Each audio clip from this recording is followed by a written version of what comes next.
Hi, everyone, and thank you so much for joining us here for our fifth webinar in our series, NOAA Fire Research from Conditions to Impacts. This series is hosted by NOAA's Climate Program Office in partnership with NOAA's Fire Observation Research and Services Team, or FOREST. First, I'd like to introduce Monica Kopach. She is the Program Director for the Atmospheric Chemistry, Carbon Cycle, and Climate Program, or AC4, here in NOAA's Climate Program Office to open up our webinar today. Thank you, Clara. Welcome, everyone. Thank you so much for making time to be here. Super excited that we have another of our webinars here today, and with today's focus on extremes. That's impacts of fire on extremes, particularly air quality extremes, which is a topic for both talks will touch on this. And I'm also super excited to have two representatives from two different NOAA labs. So we have Larry Horowitz from Geophysical Fluid Dynamics Lab in Princeton, and Owen Cooper from Chemical Sciences Laboratory in Boulder. So I'll just take this 1 minute to also give a shout out to the State of Science fact sheets that NOAA produces, and we do have one on air quality. So for more background on air quality in general and who does what at NOAA, I just put in the chat. Hopefully Clara will help me figure out how to everyone, not just to our organizers. So yeah, thank you so much for being here. Thank you to our speakers. And I won't take any more time and hand it off to Owen, who's, I believe, Great, thank you so much, Monica. So as Monica said, today we're going to hear from two scientists from two different NOAA laboratories. Owen Cooper from NOAA CSL and Larry Horowitz from NOAA GFDL. So during the webinar at any point, please feel free to enter your questions using the question feature of the GoToWebinar panel. If you're comfortable doing so, also please indicate your name and your affiliation when asking your question so I can let the speakers know that context. And I'll be facilitating the Q&A question and answer sessions after each presentation. So we're going to start with Owen Cooper, physical scientist from NOAA CSL, and his presentation will focus on unusually high ozone levels generated by 2023 wildfires in the upper Midwest. Thank you so much for being here, Owen, and take it away. Great, thank you, Clara and Monica, for inviting me. Just a sound check, you can hear me right? We can hear you. We can see your full screen right now. Yep, I'll put it in presentation mode. Great. Slideshow. Okay, thank you. So today I'll be talking about early season 2023 wildfires that generated record-breaking surface ozone pollution all across the US upper Midwest. This research is led by myself and my very good colleague Kai-Lan Chang at the University of Colorado Boulder and the NOAA Chemical Sciences Laboratory. And all these great people listed here made this research possible with scientists from across NOAA as well as the NASA Jet Propulsion Laboratory.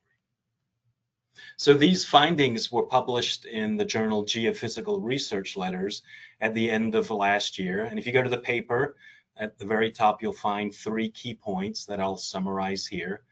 Number 1, during summer of 2023, Canada experienced its most intense wildfire season on record. Number 2, smoke from these fires impacted the US upper Midwest during May and June, leading to regional scale surface air pollution events containing both PM 2.5 and ozone. And I'll get to those 2 pollutants on the next slide.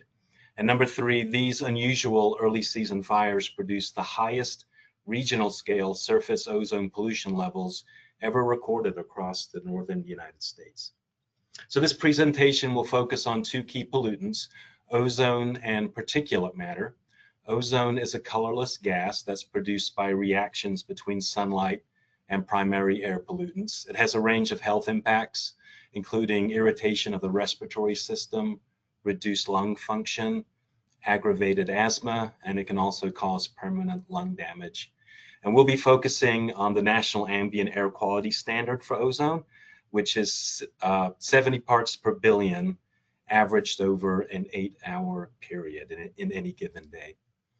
And then for particulate matter, we're focusing on the finest particles that are less than 2.5 microns in diameter. And these particles are a mixture of solid particles and liquid droplets found in the air, such as dust, dirt, soot, or smoke.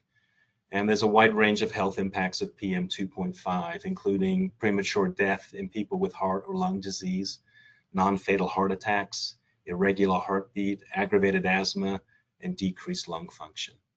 And for this study, we're focusing on the 24-hour National Ambient Air Quality Standard for PM 2.5, and that's 35 micrograms per cubic meter averaged over a 24-hour period. So as I already mentioned, Canada had record-breaking wildfires in 2023, and I think most people are aware of this because it was all over the news 2 summers ago.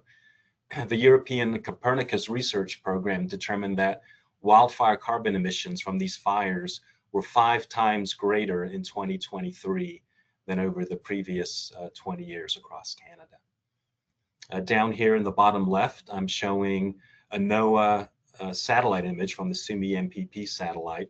This is a VIIRS true color image on June 6 of 2023. The red dots you see there in Quebec are thermal anomalies. So these are fire hotspots detected by the satellite. And you can see that there's smoke plumes heading towards the south from these fires and spreading all across the Northeast US and right the way across New York City. And then the picture on the top right there, that's just an open access photo I found on the web. This is New York City on June 7th of 2023, showing the very heavy smoke from the Canadian fires that impacted the Northeast, and this persisted for several days. To put this into the long-term context, here I'm showing you a graph on the left of the area burned due to wildfires in North America from 1990 through 2025. So the blue line is the area burned within the United States, and that's increased since the 1990s. The orange line is area burned in Canada, and the red line is the sum of the area burned in the US and Canada. So just focusing on that red line, we've seen an increase of about 80% in area burned from the 1990s through the most recent decade. And the 3 highest years on record all occurred in the last 3 years, with 2023 by far being the strongest year for area burned. And number 2 is 2025, and we're not even done yet with this year. And then over here on the right, this is a graph or a plot from Natural Resources Canada, just showing where the wildfires burned in 2023. So there were a lot of unusual fires in Quebec in eastern Canada, but most of the fires were in the west of the country.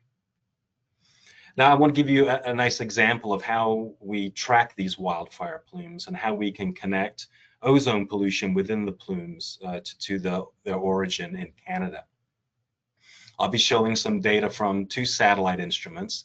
The first instrument is NOAA's Cross-Track Infrared Sounder, also known as CRIS. We currently have 3 of these in orbit around the Earth on 3 NOAA operational satellites. And they are Suomi MPP, NOAA 20, and NOAA 21. And within, I think, 2 years, we'll be launching NOAA 22, which will also have a CRIS instrument. And Europe has the Tropospheric Monitoring Instrument, also known as TROPOMI, that orbits Earth on the Copernicus Sentinel-5 precursor satellite, and that's been in orbit since 2017. So I'll start with an example from July 26th of 2023. This is just a NOAA 20 VIIRS true color image showing fire hotspots in the Northwest Territories of Canada. Those are the red dots there. And emanating from the dots are wildfire plumes heading from east to west. So this was unusual. Normally, the winds blow from west to east, but on this particular day, the winds were blowing towards the west, blowing all the smoke into the Yukon Territory. So now we can see the composition of these smoke plumes using the CRIS and TROPOMI satellites. On the top left here, we have a detection of carbon monoxide in the mid-troposphere, about 3 to 4 kilometers above the surface, by the CRIS instrument. This is July 26, and you can see enhancements of carbon monoxide over the Northwest Territories. And then immediately below, we have a similar image, but this is carbon monoxide detected by the TROPOMI satellite. It's more sensitive to carbon monoxide close to the surface. So this picks up those wildfire plumes much more sharply. And then over on the right, we have 2 more trace gases detected by CRIS. At the top, we have ammonia. So wildfires emit a lot of ammonia, and you can see that over the Northwest Territories in yellow. And down on the bottom right, this is a class of compounds that we refer to as PANs, or peroxyacyl nitrates. And these are precursor gases that produce ozone. So that's July 26th. And now we'll step through the next 6 days. Here's July 27th. The winds are starting to move back towards the east now, and the plume's heading east. July 28th, the plumes are continuing towards the east. And then on July 29th, they start to head towards the southeast. On July 30th, they're getting close to the northern US border. On July 31st, the plume is now entering the Great Lakes region. And on August 1st, the plume is stretched all the way to the US eastern seaboard. And on this particular day, we actually have aircraft measurements of pollution within this exact wildfire plume. So during July and August of 2023, NOAA and NASA were leading the AROMA experiment. And we had the NASA DC-8 aircraft flying around the Northeast US. It was mainly sampling urban areas, but we were also sampling wildfire plumes. And on this particular day, we intercepted this plume over Gary, Indiana, at the southern tip of Lake Michigan. And the graph down at the bottom right there shows ozone versus carbon monoxide as measured by the DC-8. So carbon monoxide was very high within the plume, over 400 parts per billion. And ozone was extremely high, well over 70 parts per billion. So just very clear evidence that these wildfire plumes are actively producing ozone as they travel from Canada towards the United States. So that's just one case study from the summer of 23. Now we'll put it all together and show how these plumes impacted the upper Midwest. Here at the top left, this is an EPA AirNow screen grab, just showing all the ozone monitors across the upper Midwest on June 20th of 2023. And any monitor there that's colored orange or red, that's a monitor that's exceeding the ambient air quality standard of 70 parts per billion. And you can see that the upper Midwest is just lit up with exceedances from Minnesota down into Iowa to Missouri to Illinois and across Wisconsin. Incredibly, every single monitor in Iowa exceeded the standard on this day, and I'd never seen that. So when we were watching this in near real time during the summer of 2023, we knew that this was an exceptional event. And then down here in the bottom right, this is a GOES West visible image early in the morning on June 20th, showing sort of a hazy feature all across the upper Midwest, and that is Canadian wildfire smoke that led to these ozone enhancements at the surface. To look at this in more detail, we got the EPA monitoring data from a dozen representative sites across the upper Midwest. 9 of these sites are in rural locations and 3 are in small urban areas. And these sites all have records that go back 15 to 30 years, some of them back to the early 1990s. Here's a great example. This is every maximum daily 8-hour average ozone value at Devils Lake State Park in central Wisconsin. And this record goes back to 1995. So every dot there is a value from a single day. The thick gray line at 70 parts per billion that indicates when ozone went over the standard on any given day. And then the black line there, that's the trend line that shows the ozone pollution levels in central Wisconsin have been coming down very clearly since the late 1990s. And this is something that we see all across the eastern US. We've just seen great improvements in ozone air quality due to emissions controls.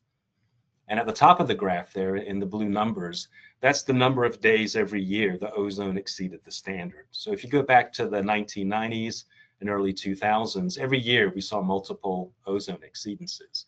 But when you get to the most recent 10 years, it hardly happens anymore. Some years we don't have any exceedances, except when you get to 2023. And then all of a sudden we have 15 exceedances in a single May and June period, something we haven't seen since 1999. Here's another nice example. This is the ozone monitor in the small city of Sioux Falls in South Dakota. Ozone levels haven't changed much at this site over the past 25 years. Most years don't see ozone exceedances, and when they do get them, it's just 1 or 2 times in a year, except for 2023. where we had 23 exceedances in May and June, and we've never seen that at this particular site. So those are a couple of case studies. Let's step back now and look at all the ozone and particulate matter monitors across the United States. So at the top row here, we're showing average conditions for the 10-year period from 2013 to 2022. And at the top left, this is the number of days in May and June that exceed the particulate matter standard of 35 micrograms per cubic meter. And you can see most of those dots are colored gray. So that means on average, 0 to 1 days a year will go over the PM standard from mid-May to the end of June, so over a 45-day period. So it's a pretty clean time of year, typically, in terms of particulate matter. And then over on the top right, this is the number of days in May and June that exceed the ozone standard. And most monitors there are colored gray. Some are sort of blue to violet in color, so indicating that some sites on average would exceed the ozone standard during May and June 2, 3, 4, maybe 5 times in a year. But then when we get down to the bottom here, we can see how 2023 was extremely anomalous.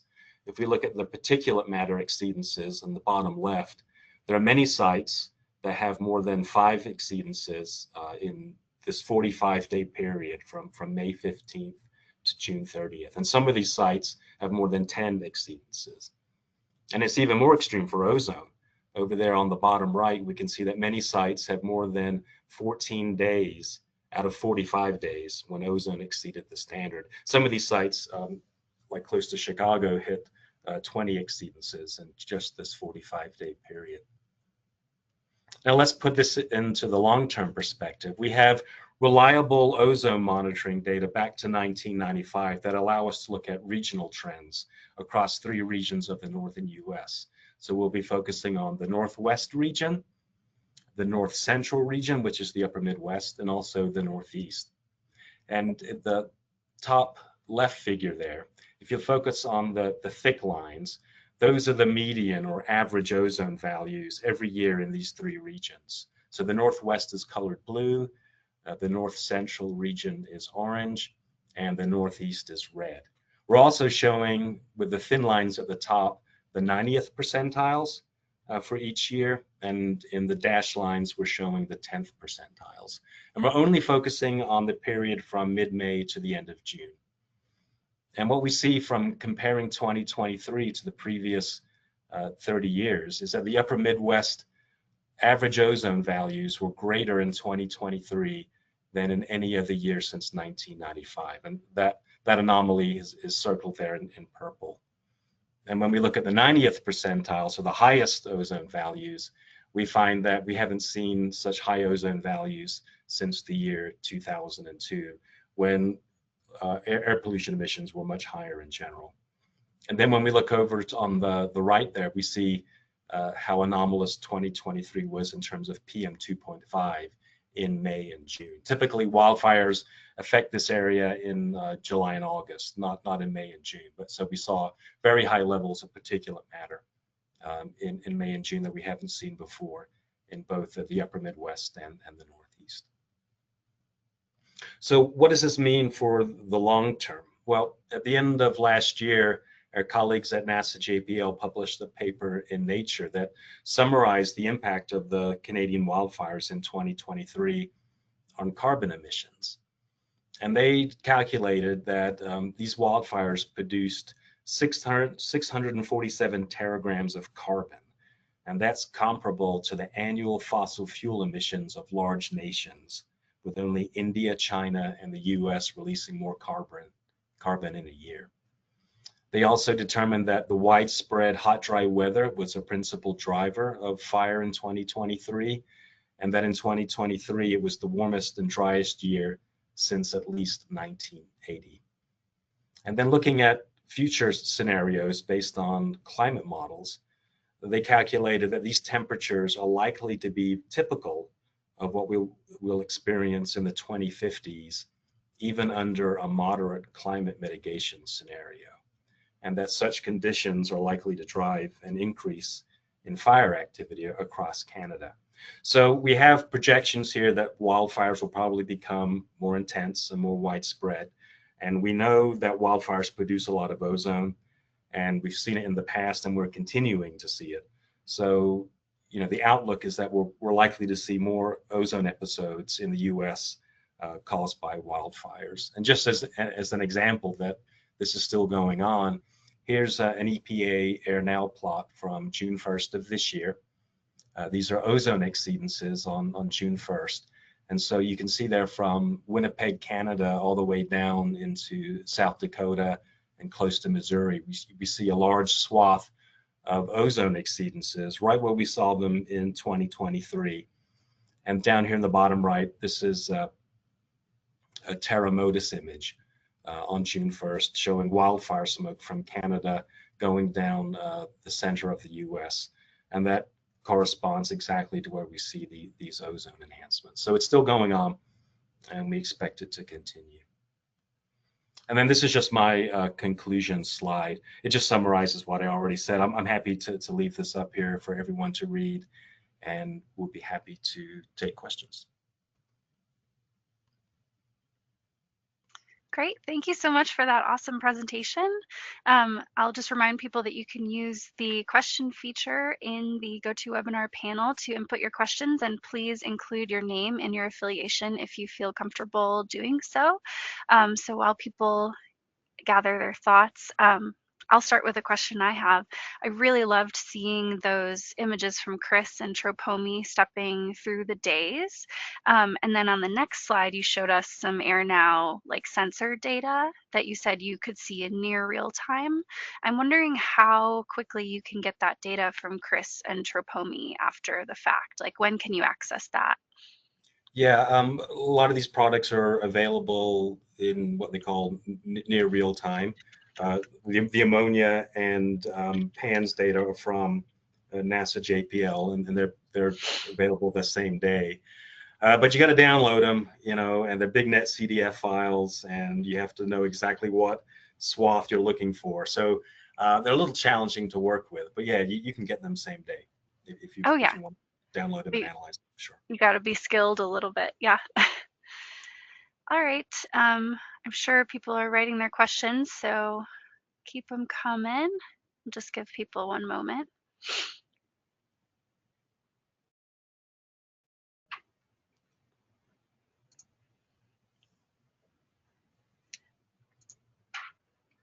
Well, the Tropomi data that I showed, that they're available same day, and the Copernicus system in Europe, they have a viewer where you can actually make your own images. So that's a little bit more accessible in terms of being able to make an image same day. Good to know. We have another question.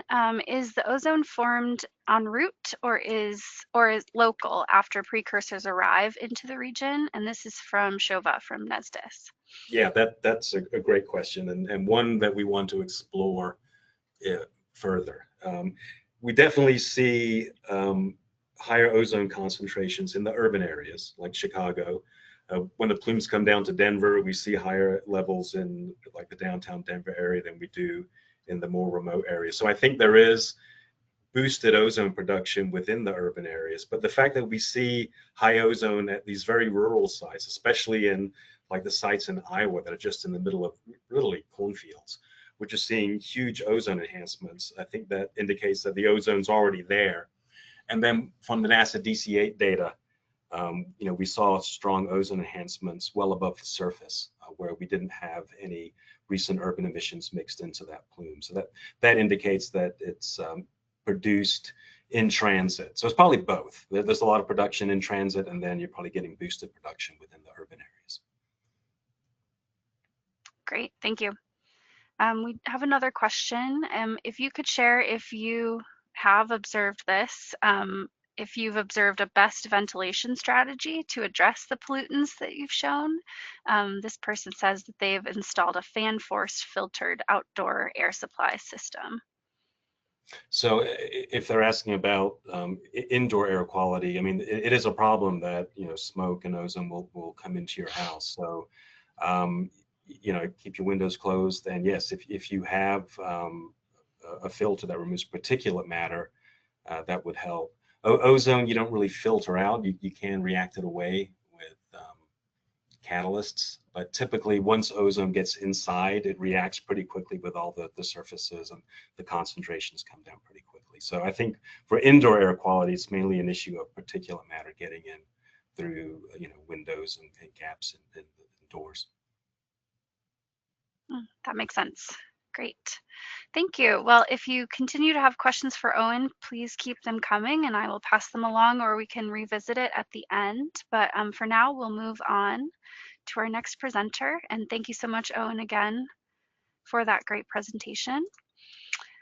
So next, we're going to move on to Larry. All right, Larry, you are now the presenter. So our next presenter is Larry Horowitz, a physical scientist at NOAA's Geophysical Fluid Dynamics Laboratory.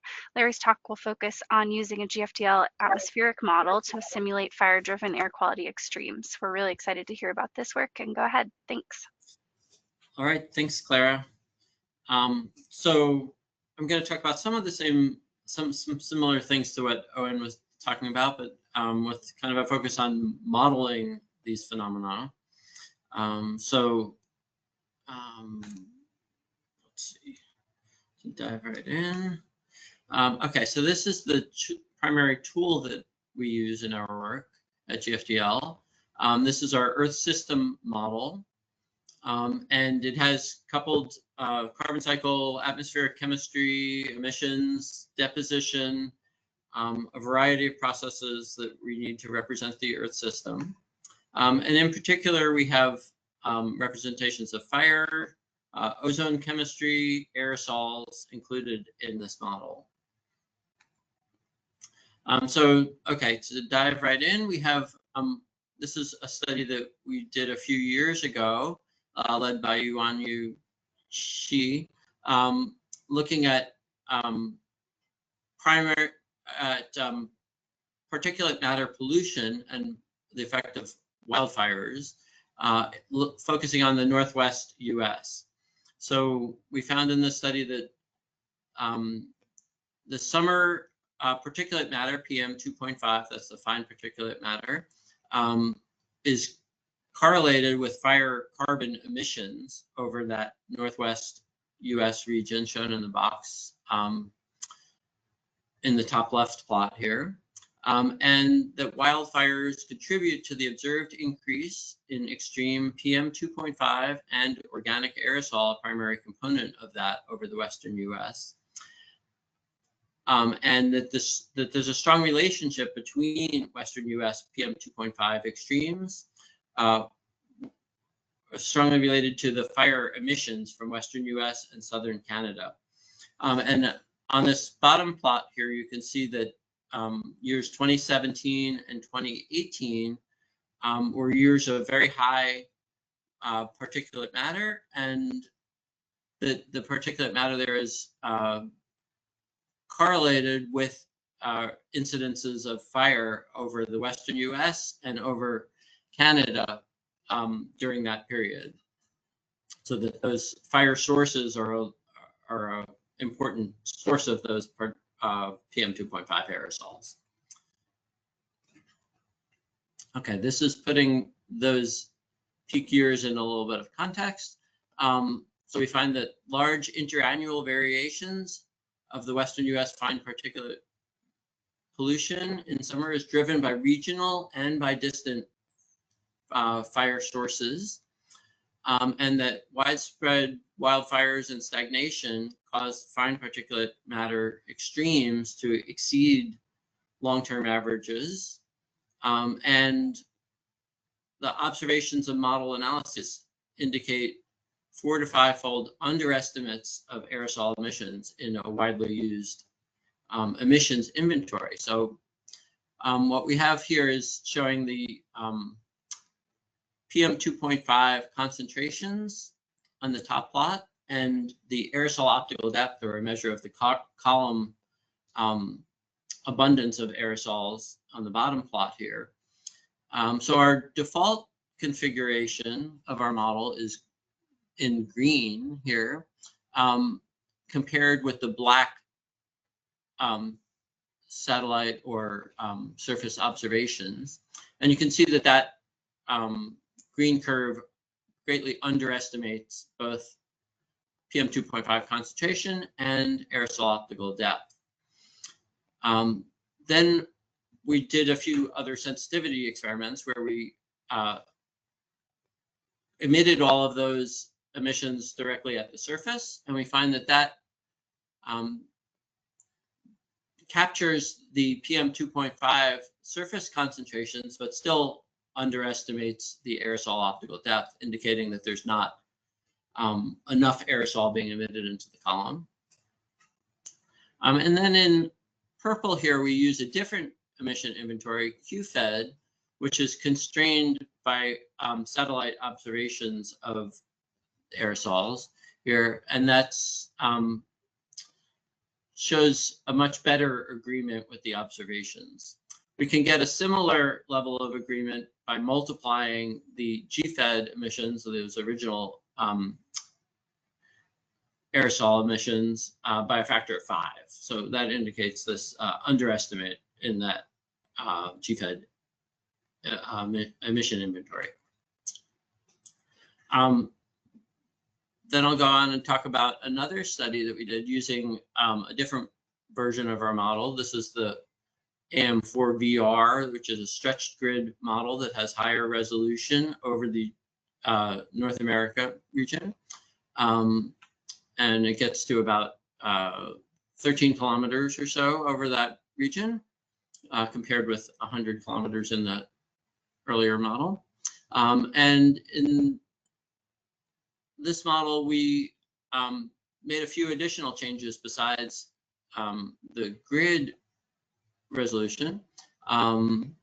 We updated our emission inventories, and in particular, we updated the biomass burning emission inventory for nitrogen species, for NOx, by partitioning that. Some observations from a field campaign indicate that some of that NOx gets converted in rapid chemistry within the smoke plumes into pan and nitrate. And we also updated the injection height of those wildfire emissions. And this allows us to capture some of the dynamics that happen between the emissions from wildfires and then its long-range transport and interaction downwind with urban emissions. And some challenges there are representing that rapid conversion from NOx to pan and nitrate, and also the long-range transport and interactions with urban NOx. And we're interested in looking at how much ozone is produced during the smoke transport versus how much is produced when that plume interacts with urban emissions. So our models, we found that they had too little VOC emissions, not resolving some of that rapid chemistry, and too high, which led to too much ozone production near the fires and too little in aged plumes. And by adding that partitioning of NOx emissions into nitrate and pan, we improved that representation. And we can see that here in comparisons with some aircraft campaign measurements from 2018, where the ozone concentrations there near the sources are reduced from the blue values to the red values by partitioning this NOx. And with that version of the model, we can see very good agreement between our model shown in the background shading and the flight track here from the WECAN aircraft campaign showing ozone here, and we get a good agreement between our model and observations. And then you can see in this image on the left here, the smoke being transported upwards into Washington State here, where we have high ozone observed at surface sites. And then we have two versions of the model here, one where we emit all of the reactive nitrogen as NOx, and then another where we partition it into pan and nitrate, also reflecting that fast chemistry that goes on in the fire plume. So NOx emission partitioning, we find, slows down the ozone formation and increases the downwind ozone formation. Okay. Then one slide on recent work that has been led by Mei-Yun Lin here at GFDL. And this is showing 2023, the same year that Owen was talking about.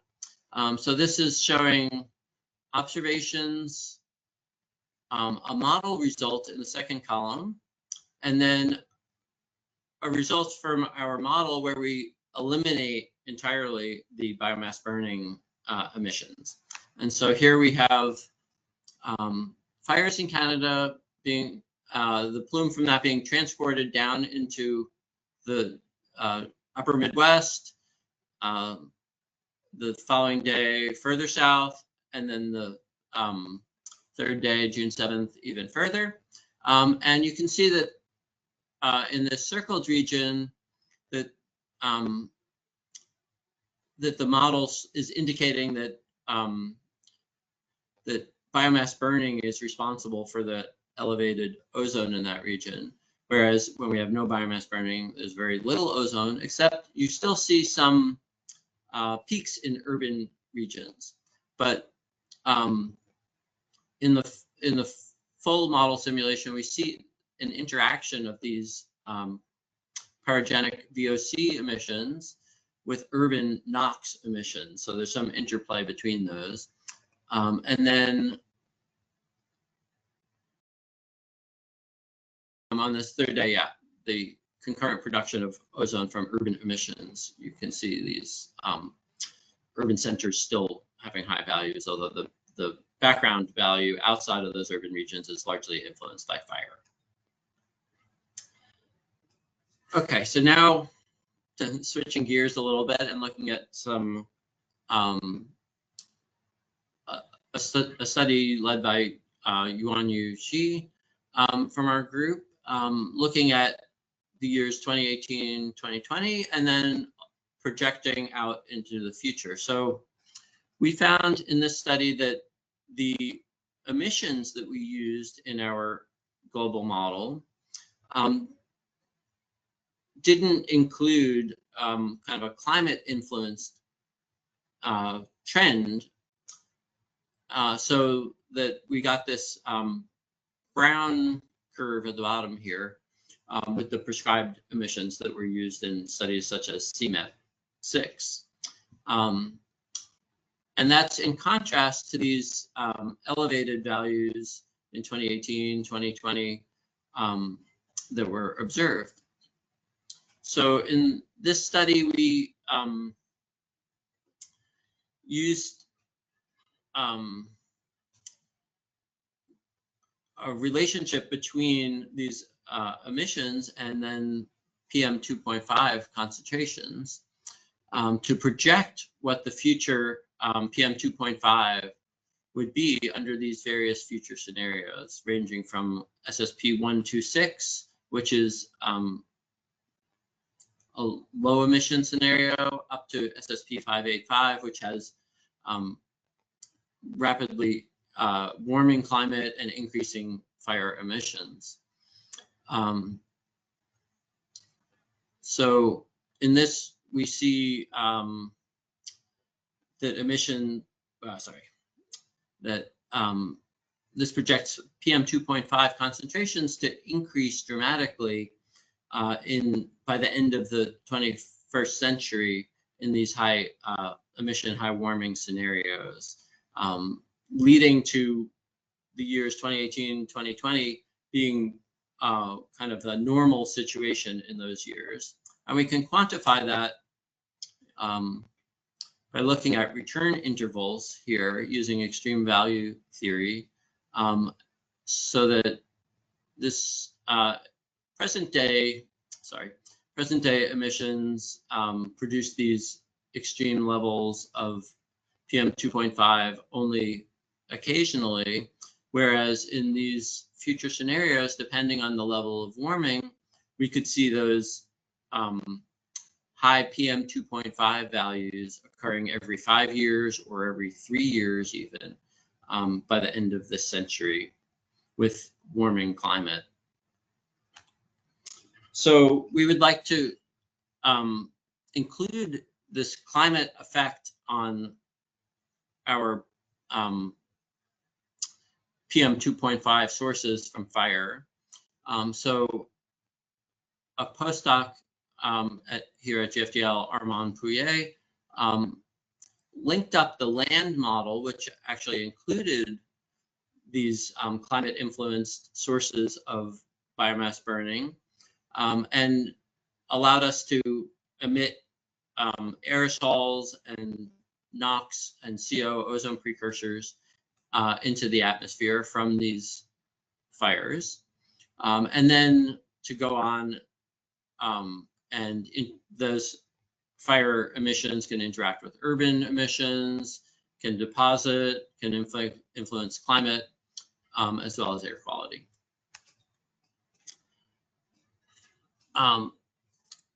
So in order to do this, he implemented a injection height scheme that's based on the Sofiev parameterization, considering plume rise based on fire radiative power and atmospheric stability. He found that improved the aerosol profiles and reduced the bias in upper tropospheric ozone simulation, and importantly allows for fire vegetation climate feedbacks with a fully coupled fire emissions and atmospheric interactions. So we're incorporating that into our next generation model, including using our atmospheric lightning parameterization as a source of ignition for the fires represented in the land model. So we'll have this kind of coupling between climate influences lightning, influences fires, which in turn influences the atmosphere and fire emissions into the atmosphere. So we're incorporating these changes into our next generation atmospheric model, known as AM 4.5 or ESM 4.5, Earth System Model 4.5. And some changes in that are the lightning NOx parameterization, which acts as a source of the fire ignitions in the land. We have biomass burning emissions coming out of the land now. And then those aerosols can influence climate and air quality within the atmosphere. They can also deposit onto the snow and influence albedo in the models. So we will have these interactive biomass burning emissions, which we expect to better capture those observed trends and projected future trends in fire emissions. These are a list of some of the other updates that we have either being included or yet to come in our Earth system model. So to conclude, we find that wildfires are a growing concern for air quality and for the carbon cycle. That rapid chemical partitioning of reactive nitrogen from fires improves the timing of ozone production by delaying by converting some of the NOx initially into pan and nitric acid. We find that Pacific Northwest fire smoke may double to triple in a warming climate. And we expect our new ESM or system model with this dynamic biomass burning emissions to provide an updated estimate of fire ecosystem air quality impacts. Thank you. Thank you so much, Larry. That was great. I'll give folks a minute to please enter your questions into the question feature. And if you can, include your name and your affiliation. We have one question coming in from Anna Rita Mariotti. She's from the Climate Program Office. What is your estimated percentage change in PM 2.5 from wildfires compared to background? And similarly, how significant is the change in downstream pyrogenic iron, wet, dry depositions from these wildfire-driven PM 2.5 extremes? So first, what'd you say? How much? What is the estimated percent change in PM 2.5 from wildfires compared to background? Yeah. Right. So we think that in these peak years, like 2017, 2018, 2020, that it's very significant contribution from wildfires, and we could tell that very clearly that it was a high fire year, high concentration year in areas that are influenced by fire. So kind of locally and regionally, very clear. I don't know what percentage contribution exactly. And then the influence on deposition to the ocean, I suspect significant. We're just putting together this new version of our model that includes these links of the emissions to the land model. So stay tuned for the results from that model, and we'll be able to quantify that better in the future. Great. This is a question from Monica from CPO. Do you use or plan to use lightning data from NOAA's Lightning Mapper satellite instrument?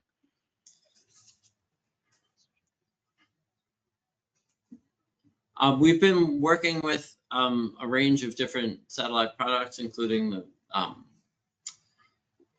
GLM data and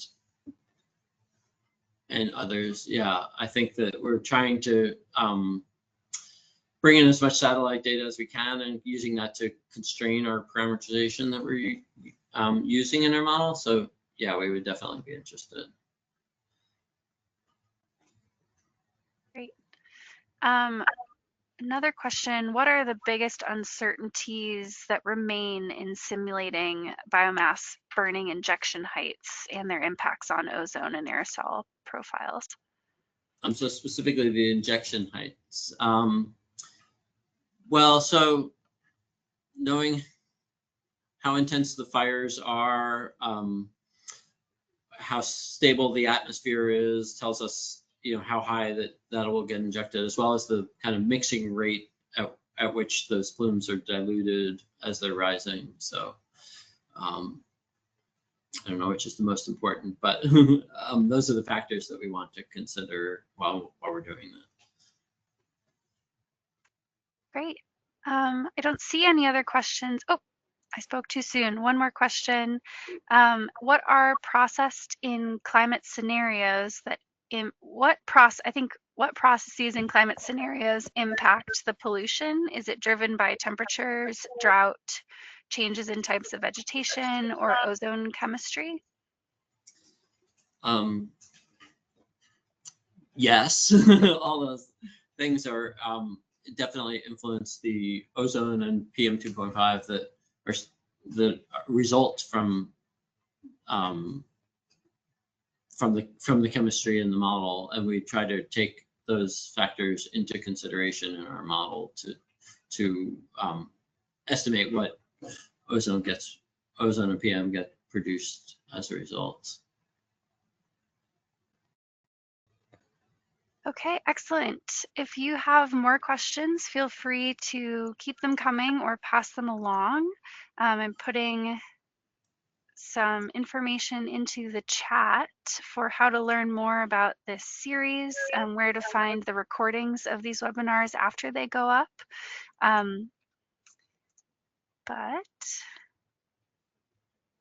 For now, thank you for joining this awesome webinar, and thank you so much to Owen and Larry for presenting today. We really loved learning about your work. The Climate Program Office and the Forest team is excited to host more webinars in this series. So I put a link in the chat where you can find future webinars as well as the past webinars, like I said. And you can feel free to reach out with any questions. And thank you to the audience for your participation. And we hope to see you next time.